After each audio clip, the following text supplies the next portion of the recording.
Diplomatic boycott of the Winter Olympics in Beijing. No ministers are expected to attend. 미국이 베이징 동계올림픽에 외교대표단을 보내지 않겠다고 선언하면서 중국 위구르 인권 문제를 둘러싼 서방과 중국의 공방이 격화되고 있습니다.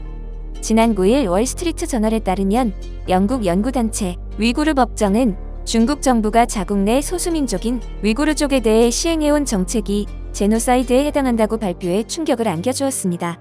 유엔이 정한 의미에 따르면 제노사이드는 국민적, 인종적, 민족적 또는 종교적 단체를 전체 혹은 일부를 파괴하기 위해 의도적으로 하는 행동을 가리키는데요.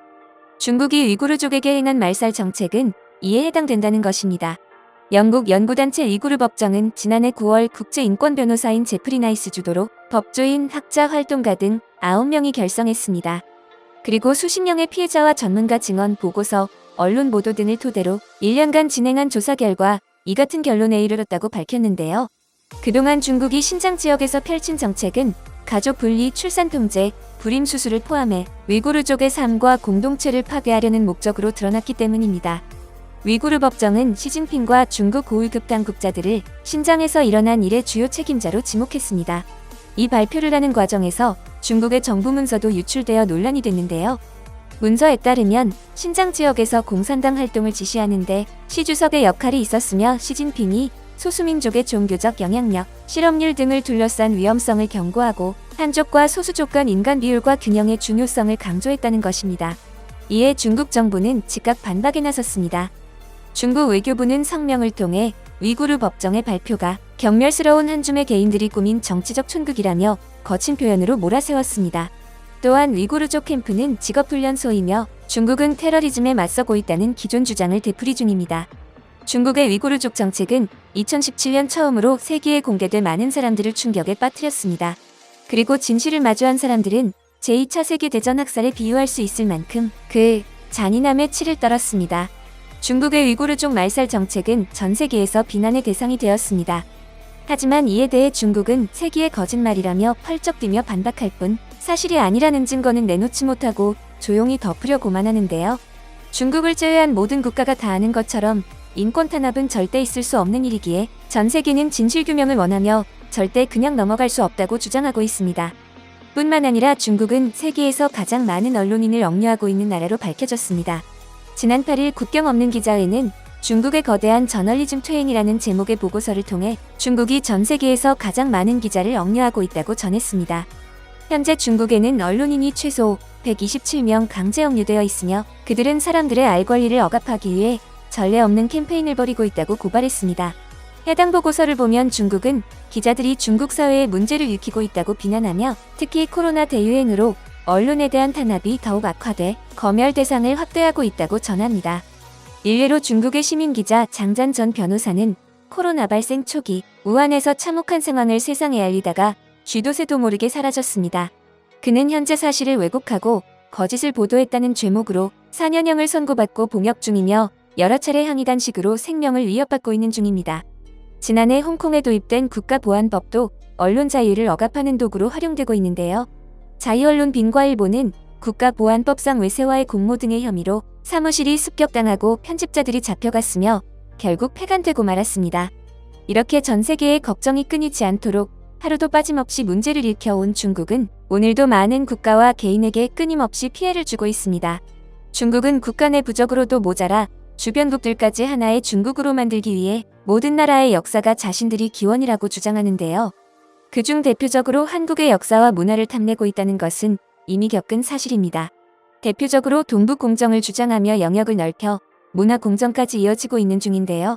한복과 김치 등 다양한 한국 문화를 모두 자기들 것이라 주장하다 못해 최근에는 간마저도 중국에서 시작됐다고 해 큰 논란이 되고 있습니다. 한국 드라마 킹덤을 통해 이미 미국과 유럽에서 갓이 크게 유행했는데요. 유행이 잦아들만 하자 중국은 자국에서 제작한 사극 속 주요 인물의 갓을 씌우고 나타났습니다. 그리고 약속이나 한 듯이 중국 배우 우시쩌는 자신의 SNS에 갓은 중국의 것이라고 쓴 뒤 이런 모자는 중국이 기원이고 이후 다른 나라로 전해졌다고 주장했습니다. 그러면서 우리 전통 문화가 오해받는 건 더 이상 못 보겠다고 덧붙였습니다. 해당 게시글은 우리나라뿐만 아니라 해외 네티즌들에게도 엄청난 비난을 받았는데요. 중국은 이런 만행들이 상대국에게 잘못이 된다는 것을 모르는 것일까요? 결국 이 잘못을 바로잡고자 한국의 한 기업이 나섰습니다. 올해 초 미국 뉴욕 타임스퀘어에서 한복은 한국의 것이라는 5개 광고를 진행해 전 세계를 뜨겁게 달궜던 이슈를 모두 아실 텐데요. 그 이후로도 중국의 역사 왜곡은 날이 갈수록 심해졌고 이를 감당하기에는 너무 수위 높은 욕설과 비난에 국제소송을 진행하기로 결정한 기업이 있습니다. 이 기업은 바로 라카이 코리아입니다. 라카이 코리아에서는 중국을 상대로 국제소송을 펼치기 위해 수많은 시간과 비용을 투자했는데요. 하지만 국제적으로 진행하는 만큼 이를 함께 감당하며 진행해줄 소신 있는 변호사를 구하는 것은 너무나도 어려웠다고 합니다. 무려 5개월 동안 변호사 선임에만 집중했고 그 결과 이번 사건에 대해 자신 있다고 밝힌 미국 대형 로펌의 한 변호사와 손을 잡을 수 있었다고 하는데요. 그의 이름은 데이빗 린으로 미국에서 이미 20년 이상의 경력을 가지고 있는 변호사입니다. 이 사실을 알리기 위해 라카이 코리아는 자사 홈페이지에 데이빗 린과 진행한 인터뷰 영상을 올렸고 이 영상은 곧바로 해외 언론에도 보도되며 화제가 되었습니다. 라카이 코리아의 국제소송 진행 상황 영상은 유동인구 수가 많기로 유명한 강남 한복판에서도 전광판에 송출되어 많은 사람들에게 큰 박수와 응원을 받고 있는데요. 해당 영상에는 데이빗 린 변호사의 인터뷰 영상과 함께 중국인들의 댓글도 눈에 띕니다. 중국은 한국도 원래는 중국 문화지. 부정할 수 없는 이유, 역사를 모르는 나라는 이러니 구제불능이다. 극심한 열등감으로 인한 극심한 과대망상증 등 한국을 비하하는 댓글이 끊임없이 달려 라카이 코리아가 왜 국제소송을 이어가게 되었는지 짐작할 수 있습니다. 사실 이 기업에서는 국제소송뿐만 아니라 다양한 프로젝트들을 진행했는데요. 국외에서는 한국의 역사를 알리기 위해 우기기 패기 프로젝트, 앞에서 말한 뉴욕 타임스퀘어 광고 등을 대표적으로 들 수 있습니다. 해외에서 이름을 많이 알린 라카이 코리아는 국내에서도 다양한 프로젝트를 진행하며 국민들의 든든한 지원군이 되어주고 있죠. 대표적으로 지난 어린이날 진행한 학교폭력 피해 구제 신청이 있습니다.